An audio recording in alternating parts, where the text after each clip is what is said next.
ಏನ್ರಿ ನೀವಿನ್ನೂ ಹೀಗೆ ಕೂತ್ಕೊಂಡಿದ್ದೀರಾ? ಇನ್ನೇನ್ ಮಾಡ್ಬೇಕು? ಅಲ್ಲ ರೀ, ಆನಂದ್ ಮದ್ವೆಗೆ ಒಪ್ಕೊಂಡಿದಾನಲ್ಲ, ಅಷ್ಟಕ್ಕೂ ಎಂಗೇಜ್ಮೆಂಟ್ಗೆ ಯಾವ್ದು ಒಳ್ಳೆ ದಿನ ಇದೆ ಅಂತ ಕೇಳಿ ತಿಳ್ಕೊಂಡ್ರ ನೀವು? ತಿಳ್ಕೊಬೋದೆ. ಎಷ್ಟೊತ್ತು ಬೇಕು? ಎಷ್ಟೊತ್ತು ಅಂತ ಹೇಳ್ಬೇಡಿ, ಕೇಳಿ ತಿಳ್ಕೊಳ್ಳಿ. ಸುಮತಿ, ಯಾಕೆ ಇಷ್ಟೊಂದು ಅವಸರ? ನಾಳೆ ತಿಳ್ಕೊತಾನೆ ಬಿಡು ಅಷ್ಟೇ. ಹಾ. ಅಲ್ಲ ಅತ್ತೆ, ಒಪ್ಕೋತಾನೆ ಅನ್ಕೊಂಡು ಇಷ್ಟು ದಿನಕ್ಕೆ ಇವಾಗ ಒಪ್ಕೊಂಡಿದ್ದಾನೆ. ಅವನ್ ಮನ್ಸು ಬದಲಾಗೋದ್ರೊಳಗೆ ಎಷ್ಟು ಬೇಗ ಆಗುತ್ತೋ ಅಷ್ಟು ಬೇಗ ಎಂಗೇಜ್ಮೆಂಟ್ ಮುಗಿಸಿ ಆ 3 ಗಂಟೆನ ಸ್ಮೈಲಿ ಕುತ್ತಿಗೆಗೆ ಕಟ್ಟೋ ಹಾಗೆ ಮಾಡ್ಬೇಕು. ಅರ್ಜೆಂಟ್ ಮಾಡ್ಬೇಡಮ್ಮ. ಯೂಶುವಲಿ ಅಣ್ಣ ಒಂದ್ಸಲ ಡಿಸೈಡ್ ಮಾಡಿದ್ರೆ ಆ ಡಿಸಿಷನ್ ನ ಚೇಂಜ್ ಮಾಡಲ್ಲ, ಅಷ್ಟೇ. ಹೌದು, ಅದಕ್ಕೆ ಅನಾವಶ್ಯಕವಾಗಿ ತಲೆ ಕೆಡ್ಸ್ಕೋಬೇಡಿ. ಆನಂದ್ ಏನ್ ಚಿಕ್ಕ ಹುಡುಗ ಅಲ್ವಲ್ಲ, ಮೂಡ್ ಚೇಂಜ್ ಆಗ್ತಿದ್ದಾಗೆ ಮದ್ವೆ ಬೇಡ ಅಂತ ಗಲಾಟೆ ಮಾಡೋದಕ್ಕೆ. ಅದು ಕೂಡ ಹೌದು ಹಂಸ, ಆದ್ರೆ ನನ್ ಭಯ ನನಗಿರುತ್ತೆ. ಮಾಮ್, ಭಯ ಪಡ್ಬೇಡ ಅಂತ ಹೇಳಿದ್ನಲ್ಲ, ಮೈ ಹೂನಾ. ದೊಡ್ಡವನ್ ಮದ್ವೆ ನಿಶ್ಚಿತಾರ್ಥ ಆದಷ್ಟು ಬೇಗ ನಡೆಯುತ್ತೆ ಸುಮತಿ. ಸುಮತಿ, ಎಷ್ಟೇ ಟೈಮ್ ಕಮ್ಮಿ ಇದ್ರೂ ಅರೇಂಜ್ಮೆಂಟ್ಸ್ ಎಲ್ಲ ಚೆನ್ನಾಗಾಗುತ್ತೆ. ಡ್ಯಾಡ್, ಅಣ್ಣನ ಎಂಗೇಜ್ಮೆಂಟ್ ನ ಒಂದು ರೇಂಜ್ ಅಲ್ಲಿ ಮಾಡೋಣ. ಹಾ. ಹಾಗಾಗ್ಬೇಕು ಅಂದ್ರೆ ಇವತ್ತಿಂದನೇ ಎಲ್ರೂ ಒಂದೊಂದು ಜವಾಬ್ದಾರಿಗಳನ್ನ ತಗೊಂಡು ನಿರ್ವಹಿಸ್ಬೇಕು. ಎಲ್ಲೂ ಯಾವುದೇ ಕಾರಣಕ್ಕೂ ತೊಂದರೆ ಆಗ್ಬಾರ್ದು. No ma'am, no. ನೋಡ್ದೆ ತಾನೆ, ಮೊನ್ನೆ ಲೇಖನ್ ಎಂಗೇಜ್ಮೆಂಟ್ಗಿಂತ ಅಣ್ಣನ ಎಂಗೇಜ್ಮೆಂಟ್ ನ ಇನ್ನು ನೆಕ್ಸ್ಟ್ ಲೆವೆಲ್ ಅಲ್ಲಿ ಮಾಡಬೇಕು. ಅದನ್ನ ಸಕ್ಸಸ್ಫುಲ್ ಆಗಿ ಮಾಡೋಣ. Don't worry. ಅಲ್ಲಿ ನೋಡು, ದೊಡ್ಡವನ್ ಬಂದ. ಆನಂದ್, ಈಗ ನೀನು ಆಫೀಸ್ ಕೆಲಸ ಸ್ವಲ್ಪ ಕಮ್ಮಿ ಮಾಡ್ಕೋಬೇಕು. ಹೌದು ಕಣೋ, ನಿನ್ ಎಂಗೇಜ್ಮೆಂಟು ಮದ್ವೆ ಅಂತ ನಾವು ತುಂಬಾ ಪ್ಲಾನ್ ಮಾಡ್ಕೊಂಡಿದೀವಿ. ನಿನ್ ವರ್ಕ್ ಪ್ರೆಷರ್ನ ತಲೆಗೆ ಹಾಕೋಬಾರ್ದು. ಅಣ್ಣ, ನೀನ್ ನಾಳೆಯಿಂದ ವರ್ಕ್ ಫ್ರಮ್ ಹೋಮ್ ಮಾಡು. ಓಕೆ ಕಣ. ಲೋ ಆನಂದ್, ನೀನ್ ಹೀಗ್ ನಗ್ತಾ ಇದ್ರೆ ನನ್ ಮನ್ಸಿಗೆ ತುಂಬಾ ಖುಷಿ ಆಗುತ್ತೆ ಕಣೋ. ನೀನ್ ಹ್ಯಾಪಿ ಅಲ್ವಾಮ? ಹೌದು ಕಣೋ, ಆದ್ರೆ ನೀನು ಬೆಳಿಗ್ಗೆ ಡಲ್ ಆಗಿರೋದನ್ನ ನೋಡಿ ನಾನ್ ತುಂಬಾ ಟೆನ್ಷನ್ ಮಾಡ್ಕೊಂಡಿದ್ದೆ. ಅಮ್ಮ, ನೀನ್ ಜಾಸ್ತಿ ಟೆನ್ಷನ್ ತಗೋಬೇಡ. ನಿನ್ನಿಷ್ಟನೇ ನನ್ನಿಷ್ಟ ಅಂತ ಹೇಳಿದ್ನಲ್ಲ, ನಾನು ಸ್ಮೈಲಿನ ಮದುವೆ ಮಾಡ್ಕೋತೀನಿ.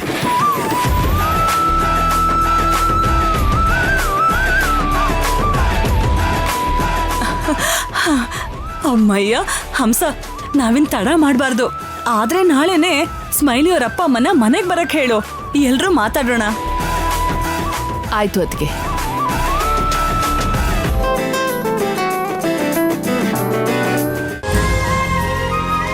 ಕವನ, ಬೇಗ ಮಾಡಿ ಕಳಿಸ್ಬೇಕದನ್ನ. ಆಯ್ತು ಸೀತಕ್ಕ. ಹಲೋ ರಂಗಾರಾವ್ ಅವ್ರೆ, ಚೆನ್ನಾಗಿದ್ದೀರಾ? ಚೆನ್ನಾಗಿದ್ದೀನಿ ಸೀತಾರತ್ನ ಅವರೇ. ಅಮ್ಮ, ನೀವು ನನಗೆ ಕೊಡ್ಬೇಕಾಗಿರೋ ಬಾಕಿನ ಕೊಡ್ತೀನಿ ಅಂತ ಹೇಳಿದ್ರಿ. ಅದು ಕೊಟ್ಬಿಡ್ತೀನಿ, ಅದಕ್ಕೆ ವ್ಯವಸ್ಥೆ ಮಾಡ್ತಿದ್ದೀನಿ. ಖಂಡಿತ ಕೊಟ್ಬಿಡ್ತೀನಿ. ಅಮ್ಮ, ಎಷ್ಟು ಬೇಗ ಆಗುತ್ತೋ ಅಷ್ಟು ಬೇಗ ದುಡ್ಡು ಕಳ್ಸಿಕೊಟ್ಬಿಡಿ ಅಮ್ಮ. ನಾನು ಐಟಮ್ ತರಿಸಿರೋರಿಗೆ ಪೇಮೆಂಟ್ ಮಾಡಬೇಕಮ್ಮ. ಆಯ್ತು ರಂಗಾರಾವ್ ಅವ್ರೆ, ಕಳಿಸ್ತೀನಿ. ಮತ್ತೇನು ತಿಳ್ಕೊಬೇಡಿ ಅಮ್ಮ, ನಾನು ಕಷ್ಟದಲ್ಲಿರೋದಕ್ಕೆ ನಿಮ್ಮ ಹತ್ರ ಕೇಳ್ತಾ ಇರೋದು. ಅಯ್ಯೋ ಪರವಾಗಿಲ್ಲ ಬಿಡಿ, ನಾನು ಏನಾದರೂ ಮಾಡಿ ನಿಮಗೆ ದುಡ್ಡು ಕಳಿಸ್ತೀನಿ. ಸರಿನಮ್ಮ.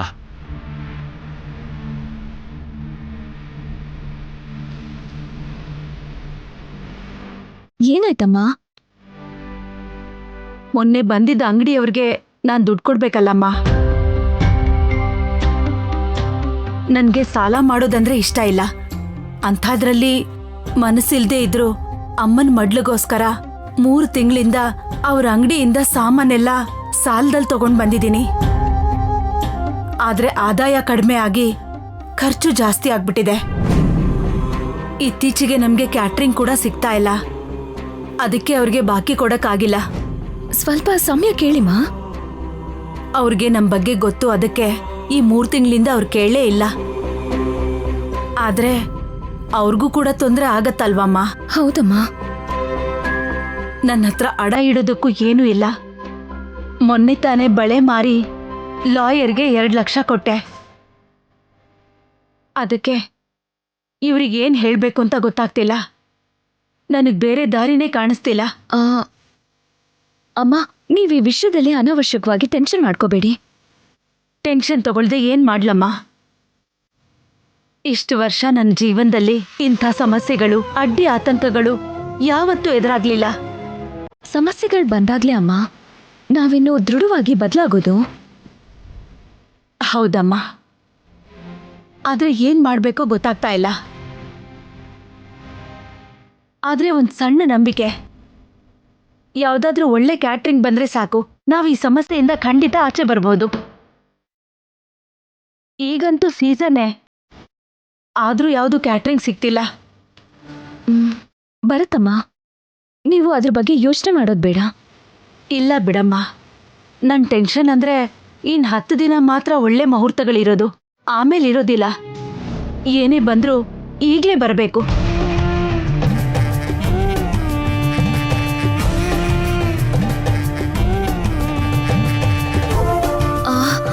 ಅಮ್ಮ, ನಾನು ಹೋಗೋ ಕ್ಲೈಂಟ್ ಆನಂದ್ ಅವ್ರದ್ದು ತುಂಬಾ ದೊಡ್ಡ ಕುಟುಂಬ, ಹಾಗೆ ತುಂಬಾ ಶ್ರೀಮಂತರವರು. ನಾನು ಆನಂದ್ ಅವ್ರಿಗೆ ಅವ್ರ ಸರ್ಕಲ್ ಅಲ್ಲಿ ಯಾವ್ದಾದ್ರು ಫಂಕ್ಷನ್ಸ್ ಏನಾದ್ರು ಇದ್ರೆ ನಮಗೆ ಕ್ಯಾಟ್ರಿಂಗ್ಗೆ ರೆಫರ್ ಮಾಡಿ ಅಂತ ನಾನು ಹೇಳ್ತೀನಿ. ಒಳ್ಳೇದಮ್ಮ, ಆದ್ರೆ ಇದ್ರ ಬಗ್ಗೆ ನೀನ್ ತುಂಬಾ ತಲೆ ಕೆಡಿಸ್ಕೋಬೇಡ. ಅಯ್ಯೋ, ಹಾಗೆಲ್ಲ ಏನೂ ಇಲ್ಲಮ್ಮ. ಅಮ್ಮನ ಮಡಿಲು ನನ್ನ ಜವಾಬ್ದಾರಿ ಕೂಡ. ನಾನು ಅಮ್ಮನ ಮಡಿಲಲ್ಲೇ ಆಧಾರವಾಗಿ ಬದುಕ್ತಿರೋದು.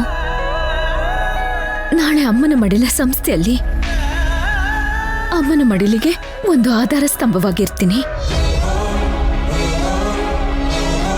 ಆದ್ರೂ ಸಮಸ್ಯೆಯಲ್ಲಿರೋರು ಬೇರೆ ಯಾರೂ ಅಲ್ವಲ್ಲಮ್ಮ, ನನ್ನವರು. ಖಂಡಿತವಾಗ್ಲೂ ಸಹಾಯ ಮಾಡ್ತೀನಿ.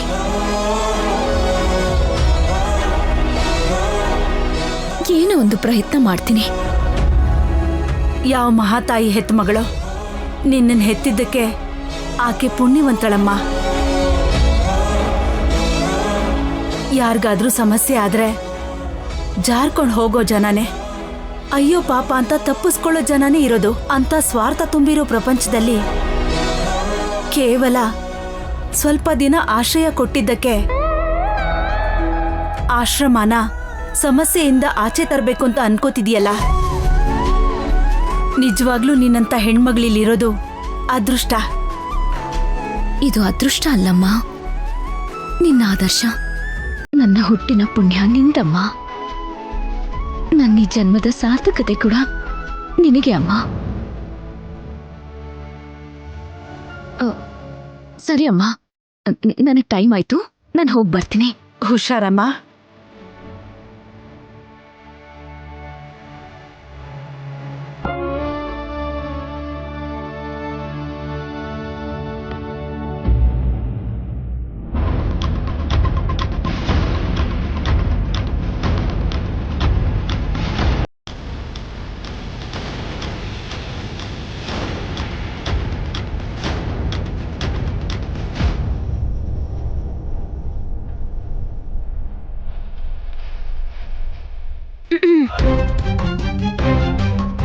ಹಾಯ್. ಹಾಯ್, ಏನು ಇಲ್ಲಿಗೆ ಬಂದ್ರಿ? ಮದ್ವೆಗೆ ಓಕೆ ಅಂದ್ರಲ್ವಾ, ಒಂದ್ಸಲಿ ನೋಡ್ಕೊಂಡು ಹೋಗೋಣ ಅಂತ ಬಂದೆ. ಸ್ವಲ್ಪ ವರ್ಕ್ ಇದೆ, ನಾನು ವೇಟ್ ಮಾಡ್ತೀನಿ. ಈಗಲೇ ನನ್ನ ವರ್ಕ್ ಮುಗಿಯಲ್ಲ. ನಾನು ಮನೆಗೆ ಹೋಗಿ ಮಾಡೋಂಥ ಕೆಲಸ ಏನಿಲ್ಲ. ಸರಿ, ಏನಿವಾಗ? ನಿಮ್ಗೋಸ್ಕರ ಒಂದು ಗಿಫ್ಟ್ ತಂದಿದ್ದೀನಿ. ನನಗೆ ಗಿಫ್ಟ್ ಎಲ್ಲ ತಗೊಳ್ಳೋದು ಇಷ್ಟ ಆಗಲ್ಲ. ನನಗಿಷ್ಟ ಆಗಿರೋರಿಗೆ ಗಿಫ್ಟ್ಸ್ ಕೊಡೋದಂದ್ರೆ ನನಗಿಷ್ಟ. ಪ್ಲೀಸ್ ಅರ್ಥ ಮಾಡ್ಕೋ. ನಾನೇನು ಕಾಸ್ಟ್ಲಿ ಗಿಫ್ಟ್ ತಂದಿಲ್ಲ, ಜಸ್ಟ್ ಒಂದು ಪರ್ಫ್ಯೂಮ್ ತಂದಿದ್ದೀನಿ ಅಷ್ಟೇ. ನನಗೆ ಪರ್ಫ್ಯೂಮ್ ಅಂದರೆ ಇಷ್ಟ ಆಗಲ್ಲ. ಆದರೆ ನನಗಿಷ್ಟ. ಇನ್ಮುಂದೆ ನನ್ನಿಷ್ಟ ನಿಮ್ಮಿಷ್ಟ ಅಂತ ಬೇರೆ ಬೇರೆ ಏನಿರಲ್ವಲ್ಲ, ಇಬ್ಬರಿಷ್ಟಗಳು ಒಂದೇ ಆಗುತ್ತಲ್ವಾ. ಸೊ ಈ ಪರ್ಫ್ಯೂಮ್ ನನಗಿಷ್ಟ ಇರೋ ನೀವು ಹಾಕೋಬೇಕು ಅಂತ ತಂದಿದ್ದೀನಿ. ಪ್ಲೀಸ್ ತಗೊಳ್ಳಿ. ಇಷ್ಟು ಪ್ರೀತಿಯಿಂದ ತಂದಿದ್ದೀನಲ್ವಾ, ತಗೋಬೋದಲ್ವಾ please? Thank you so much.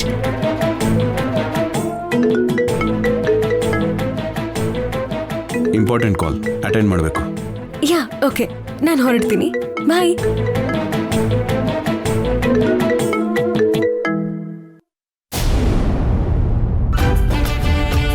ನನಗಿವತ್ತು ತುಂಬಾ ಖುಷಿ ಆಗ್ತಾ ಇದೆ ಸ್ಮೈಲಿ. ಹಂಸ, ಸ್ಮೈಲಿ ಅಂತ ಹುಡುಗಿನ ತೋರ್ಸಿದಕ್ಕೆ ನಿನಗೆ ಹೇಗ್ ಥ್ಯಾಂಕ್ಸ್ ಹೇಳ್ಬೇಕು ಅಂತ ನಂಗೆ ಗೊತ್ತಾಗ್ತಾ ಇಲ್ಲ. ಅತ್ಗೆ, ನಮ್ಮ ಮಧ್ಯೆ ಎಲ್ಲ ಯಾಕೆ ಫಾರ್ಮಾಲಿಟೀಸ್? ಮೊದಲೇ ಹೇಳಿದ್ದೆ ಅಲ್ವಾ ನಿಮ್ಗೆ, ಸ್ಮೈಲಿ ನಮಗ್ ಮಾತ್ರ ಅಲ್ಲ ಆನಂದ್ಗೂ ಇಷ್ಟ ಆಗ್ತಾಳೆ ಅಂತ. ಹೌದು ಹೇಳಿದ್ದೆ, ಆದ್ರೆ ಆನಂದ್ ಇಷ್ಟು ಬೇಗ ಒಪ್ಕೋತಾನೆ ಅಂತ ನಾನು ಕನ್ಸಲ್ಲೂ ಅನ್ಕೊಂಡಿರ್ಲಿಲ್ಲ ಹಂಸ. ಅವನನ್ನ ಹೇಗ್ ಒಪ್ಸ್ಬೇಕು ಅಂತ ನಾನ್ ತುಂಬಾ ಟೆನ್ಷನ್ ತಗೊಂಡಿದ್ದೆ, ಆದ್ರೆ ಏನು ಟೆನ್ಷನ್ ಕೊಡದೆ ಅವ್ನು ಒಪ್ಕೊಂಡ್ಬಿಟ್ಟ. ಅದೆಲ್ಲ ಸ್ಮೈಲಿ ಅದೃಷ್ಟ ಅತ್ತಿಗೆ. ಅವಳನ್ನ ನೋಡ್ತಿದ್ದ ಹಾಗೆ ಅನ್ಕೊಂಡೆ ಆನಂದ್ಗೆ ಹೇಳ್ ಮಾಡ್ಸಿದ್ ಜೋಡಿ ಅಂತ. ಹಾಗೇನೆ ಅವಳನ್ನ ನೋಡಾದ್ಮೇಲೆ ಆನಂದ್ ತಕ್ಷಣ ಓಕೆ ಅಂತಾನೆ ಅಂತ ಕೂಡ ಗೊತ್ತಿತ್ತು. ಕೊನೆಗೂ ನಾನ್ ಅನ್ಕೊಂಡಿದ್ದೆ ಸರಿಯಾಯ್ತು. ಚೈತ್ರ ಬಾಮ್ಮ.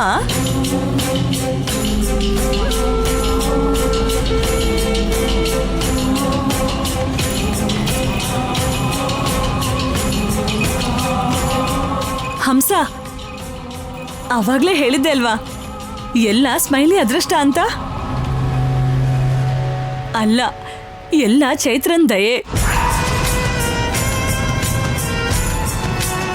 ಚೈತ್ರ ಒಪ್ಸಿದಕ್ಕೆ ಆನಂದ್ ಮದ್ವೆಗೆ ಒಪ್ಕೊಂಡಿರೋದು, ಆಮೇಲೇನೆ ಸ್ಮೈಲಿ ಜೊತೆ ಮದ್ವೆಗೆ ಒಪ್ಕೊಂಡಿರೋದು. ಅಷ್ಟೇ ಯಾಕೆ, ಡೇಟ್ಗೆ ಹೋಗಿ ಆನಂದ್ ಸ್ಮೈಲಿನ ಒಂದ್ ಮಾಡಿದ್ ಕೂಡ ನಮ್ ಚೈತ್ರ ಅಲ್ವಾ.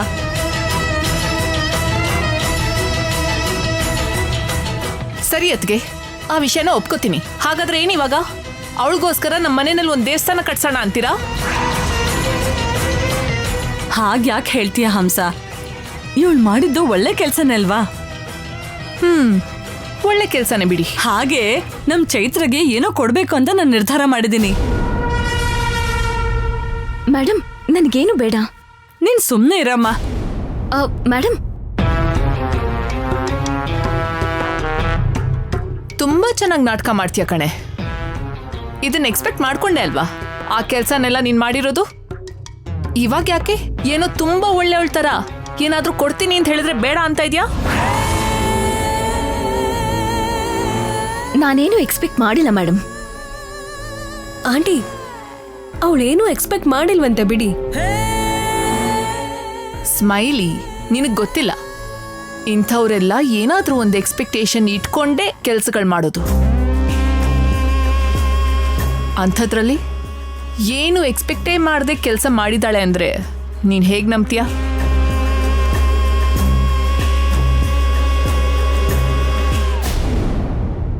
ಅಮ್ಮ ಚೈತ್ರ, ತಗೋ. ಈ ಮನೆಯಲ್ಲಿ ಶುಭ ಕಾರ್ಯ ನಿನ್ನಿಂದನೇ ಶುರುವಾಗಿರೋದು, ಅದಕ್ಕೆ ನಿನಗೆ ಮೊದಲನೇ ಸೀರೆ ಕೊಡ್ತಾ ಇರೋದು. ಅತ್ತಿಗೆ, ಈ ಮನೆ ಹಿರಿಯರ್ಗೋ ಅಥವಾ ಯಾರಾದ್ರೂ ಮುತ್ತೈದೆ ಕೊಡ್ಬೇಕಾಗಿರೋ ಮೊದಲನೇ ಸೀರೆನ ಈ ಹುಡುಗಿ ಕೊಡ್ತಾ ಇರೋದು ಸರಿಯಲ್ಲ. ಇಲ್ಲ, ಚೈತ್ರ ಕೊಡೋದೇ ಸರಿ. ಇಷ್ಟು ಜನ ದೊಡ್ಡೋರು, ಎಷ್ಟೋ ಜನ ಕುಟುಂಬ ಸದಸ್ಯರು ಆನಂದ್ ಮನ್ಸನ್ನ ಬದಲಾಯಿಸಕ್ ಆಗ್ಲಿಲ್ಲ, ಆದ್ರೆ ಚೈತ್ರ ಬದಲಾಯಿಸಿದ್ಲು. ಅದಕ್ಕೆ ಅವಳಿಗೆ ಈ ಅರ್ಹತೆ ಇರೋದು. ಹಾಗೇನೂ ಇಲ್ಲ ಮೇಡಮ್. ಹಂಸ ಮೇಡಮ್ ಹೇಳಿದ್ದೆ ಕರೆಕ್ಟು ಅನ್ಕೋತೀನಿ. ಚೈತ್ರ, ನಿನಗೆ ಗೊತ್ತಿಲ್ಲ ಅಮ್ಮ, ನೀನ್ ತಗೋ. ತಗೋಮ್ಮ. ಒಳ್ಳೆ ಕೆಲಸ ಮಾಡಿದೆ ಸುಮತಿ. ಏನ್ ಭಾಮ ಒಳ್ಳೆ ಕೆಲ್ಸ. ಆ ಬುಡ್ಡಿ ಆರಾಮಾಗಿ ಬಂದು ಸೀರೆ ತಗೊಂಡು ಹೋಗ್ತಿದ್ದಾಳೆ ಅಮ್ಮನ ಹತ್ರ. ಪಾಪ ಕಣೋ, ಸೀರೆ ಅಲ್ವಾ ಕೊಟ್ಟಿದ್ದು. ಹೋಗ್ತಾ ಹೋಗ್ತಾ ಇನ್ನೇನ್ ತಗೊಂಡು ಹೋಗ್ತಾಳ. ನಿನ್ನನ್ ತಗೊಂಡೋಗ್ಬೇಕು ಅಂತೀನಿ. ಇನ್ನು ನಾವ್ ಇವತ್ತಿಂದ ಎಲ್ಲಾ ಕೆಲ್ಸನೂ ನೋಡ್ಕೋಬೇಕು. ಎಸ್ ಡ್ಯಾಡ್, ಎಂಗೇಜ್ಮೆಂಟ್ಗೆ ಡೇಟ್ ಫಿಕ್ಸ್ ಮಾಡಬೇಕು, ಎಲ್ಲ ಅರೇಂಜ್ಮೆಂಟ್ಸ್ ನೋಡ್ಕೋಬೇಕು. ಏ ವಿರಾಜ್, ಈ ಸಲ ಈವೆಂಟ್ ಮ್ಯಾನೇಜ್ಮೆಂಟ್ ಮಾತ್ರ ಬೇರೆಯವ್ರಿಗೆ ಕೊಡೋಣ. ಓಕೆ ಅತ್ತೆ, ನೀವ್ ಹೇಗೆ ಹೇಳ್ತಿರೋ ಹಾಗೆ. ಹಂಸ, ಕ್ಯಾಟರಿಂಗ್ ಮಾತ್ರ ಒಳ್ಳೆ ಕಡೆಯಿಂದಾನೇ ಮಾಡ್ಬೇಕು. ಎಲ್ರೂ ಫಂಕ್ಷನ್ಗೆ ಬಂದು ಏರ್ಪಾಟ್ ನೋಡಿ ಎಷ್ಟು ಆಶ್ಚರ್ಯ ಪಡ್ತಾರೋ, ಊಟ ಮಾಡುವಾಗ್ಲೂ ಅಷ್ಟೇ ಖುಷಿ ಪಡ್ಬೇಕು. ನಿನ್ ಬಗ್ಗೆ ಹೇಳ್ತಾ ಇದೀಯಾ? ಇದು ಕೂಡ ಒಳ್ಳೆ ಪಾಯಿಂಟೇ. ವಿರಾಜ್, ಈ ಸಿಟಿಲಿ ಇರೋಂಥ ಫೇಮಸ್ ಕ್ಯಾಟರರ್ ಜೊತೆ ಮಾತಾಡ್ತೀನಿ. ಯಾವ್ದಾದ್ರೂ ಒಳ್ಳೆ ಕ್ಯಾಟ್ರಿಂಗ್ ಬಂದ್ರೆ ನಾವು ಈ ಸಮಸ್ಯೆಯಿಂದ ಆಚೆ ಬರ್ಬೋದು. ಈ ಎಂಗೇಜ್ಮೆಂಟ್ ಕ್ಯಾಟ್ರಿಂಗ್ ಕಾಂಟ್ರಾಕ್ಟ್ ಅಮ್ಮಂಗೆ ಕೊಡ್ಸಿದ್ರೆ ಅಮ್ಮಂಗೆ, ಅಮ್ಮನ ಮಗಳಿಗೆ ತುಂಬಾನೇ ಸಹಾಯ ಆಗುತ್ತೆ. ಈ ವಿಷಯನ ಯಾರ ಹತ್ರ ಮಾತಾಡಿದ್ರೆ ಅಮ್ಮಂಗೆ ಕ್ಯಾಟ್ರಿಂಗ್ ಕಾಂಟ್ರಾಕ್ಟ್ ಕೊಡಿಸ್ತಾರೆ? ಯಾರನ್ನು ಕೇಳಬೇಕು? ಹಾ, ಆನಂದ್ ಅವರನ್ನು ಕೇಳಿದ್ರೆ ಖಂಡಿತವಾಗ್ಲೂ ಅಮ್ಮಂಗೆ ಕ್ಯಾಟ್ರಿಂಗ್ ಕಾಂಟ್ರಾಕ್ಟ್ ಕೊಡಿಸ್ತಾರೆ. ಹೌದು,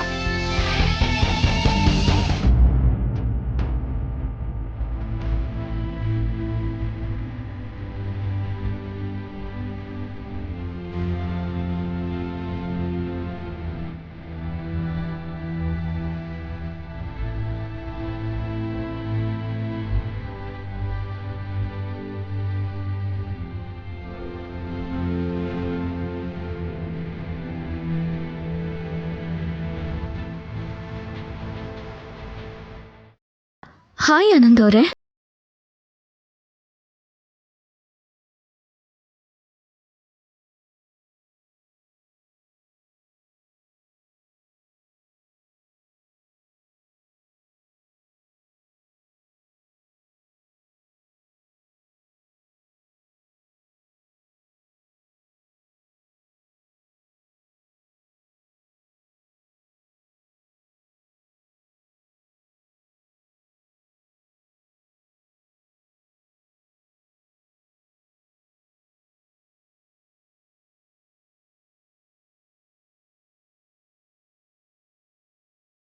ನಾನೇನೋ ಕೇಳ್ಬೇಕು ನಿಮ್ನ.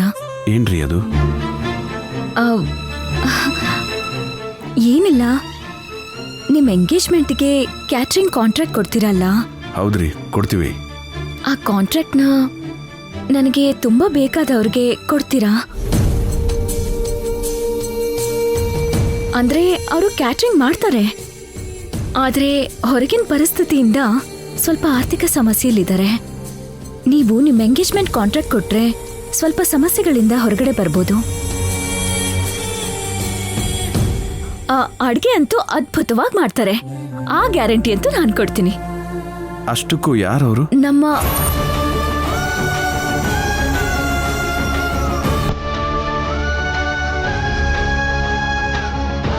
ಸೀತಾರತ್ನ ಅವರು ಅಂತ ಅಮ್ಮನ ಮಡಿಲು ಅಂತ ಆಶ್ರಮ ಇಟ್ಟು ಆಶ್ರಯ ಇಲ್ದೇ ಇರೋ ಹೆಣ್ಮಕ್ಳಿಗೆ, ಅನಾಥರಾಗಿರೋ ಹೆಣ್ಣು ಮಕ್ಕಳನ್ನ ತಾಯಿ ಹಾಗೆ ನೋಡ್ಕೊಂಡು ನನ್ನೂ ರಕ್ಷಣೆ ಮಾಡ್ತಿದ್ದಾರೆ ಸರ್.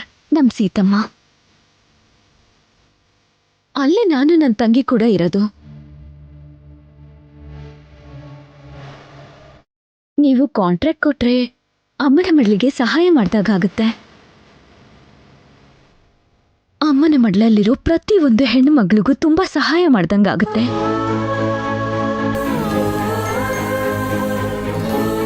ಸೀತಾರತ್ನ ಅವರು ಅಡುಗೆಗಳನ್ನ ತುಂಬಾನೇ ಚೆನ್ನಾಗಿ ಮಾಡ್ತಾರೆ, ಯಾಕಂದ್ರೆ ನಾನು ಪ್ರತಿದಿನ ಅಲ್ಲೇ ಅಲ್ವಾ ಊಟ ಮಾಡೋದು, ಅದಕ್ಕೆ.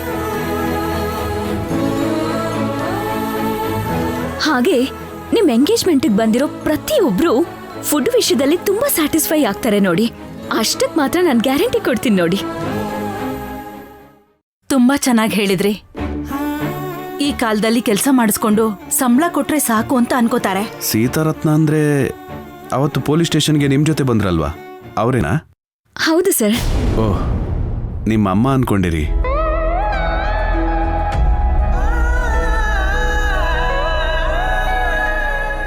ಅವರು ನಮ್ಮಮ್ಮನೇ ಸರ್.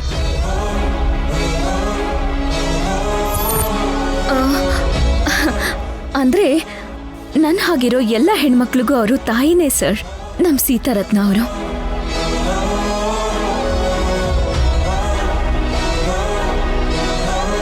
ಸರಿ ರೀ, ನೀವು ಹೇಳ್ದಾಗೆ ಸೀತಾರತ್ನ ಅವ್ರಿಗೆ ಕ್ಯಾಟ್ರಿಂಗ್ ಆರ್ಡರ್ ಕೊಡೋಣ. Thank you so much Anand sir. ಪರವಾಗಿಲ್ಲ ರೀ, ಈ ವಿಷಯನ ನಮ್ಮ ಮನೆಯವ್ರಿಗೆಲ್ಲ ಮೊದಲು ಹೇಳೋಣ ಬನ್ನಿ. ಆಯ್ತು ಸರ್. ವಿರಾಜ್, ಕ್ಯಾಟ್ರಿಂಗ್ ಅಲ್ಲಿ ಎಲ್ಲರೂ Chinese, south, north Indian food ಇಡ್ತಾರೆ. ನಾವು ಇಟಾಲಿಯನ್, ಕಾಂಟಿನೆಂಟಲ್ ಹೀಗೆ ಬೇರೆ ಕಂಟ್ರಿ ಫುಡ್ಸ್ನೆಲ್ಲ ಇಟ್ರೆ ನಮ್ ಸ್ಟೇಟಸ್ಗೆ ತಕ್ಕ ಹಾಗೆ ಇರುತ್ತೆ ಕಣೋ. ಹೌದತ್ತೆ. ಆಕ್ಚುಲಿ ನಾನು ಆ ಥರ ಕೇಟ್ರಿಂಗ್ ಯಾರು ಚೆನ್ನಾಗಿ ಮಾಡ್ತಾರೋ ಅಂತ ನೋಡ್ಬಿಟ್ಟು ಹೇಳ್ತೀನಿ. ಬೇಡ ಕಣೋ, ಕ್ಯಾಟ್ರಿಂಗ್ ಆಲ್ರೆಡಿ ನಾನು ಮಾತಾಡಿದ್ದೀನಿ. ಯಾರ್ದು ಆನಂದ್ ಆ ಕೇಟ್ರಿಂಗ್?